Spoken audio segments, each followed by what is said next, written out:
பள்ளிகளில் இந்த பாடசாலைக்கு உதவி செய்து கொண்டிருக்கிறார்கள். அந்த வகையிலே மக்களால் ஒன்றிணைந்த மேல்வாழ்வளிக்கும் திட்டம் சுசிலன் ஃபவுண்டேஷன் ஊடாக முல்லைத்தீவு கொக்குலாய் ஆத்தாக்கா பாடசாலையிலே கல்விக்கின்ற 49 மாணவர்களுக்கு கற்றல் உபகரணங்களை கனடா கிளையினூடாக சமாதானமும் மறுவாழ்வு அமைப்பினர் வழங்கி வைத்துள்ளனர். அவர்களுக்கு எங்கள் சுசிலன் ஃபவுண்டேஷன் சார்பாகவும் எங்களுடைய பாடசாலை சமூகம் சார்பாகவும் மனமார்ந்த நன்றிகளை தெரிவித்துக் கொள்கின்றோம். உண்மையிலேயே சுசிலன் ஃபவுண்டேஷன்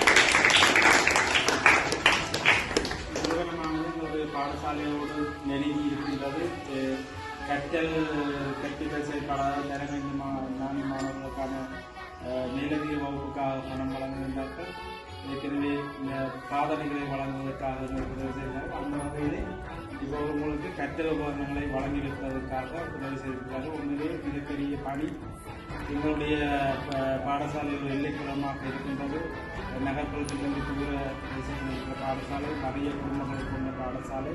எங்களுடைய பாடசாலைக்கு தேவைப்படுகின்ற மேலதிகமான உதவிகளை இந்த புலம்பெயர் தேசத்திலே வாழ்கின்ற உறவுகளிடமும் இந்த சுசிலன் ஃபவுண்டேஷன் நிறுவனத்திடமும் நாங்கள் மேலதிக உதவிகளை இந்த இடத்திலே வேண்டியிருக்கின்றோம். மீண்டும் ஒரு முறை அவர்களுக்கு மனமார்ந்த நன்றிகளை இந்த இடத்திலே நிறுவனமான பயன்பாட்டுக்கு உட்படுத்தும்.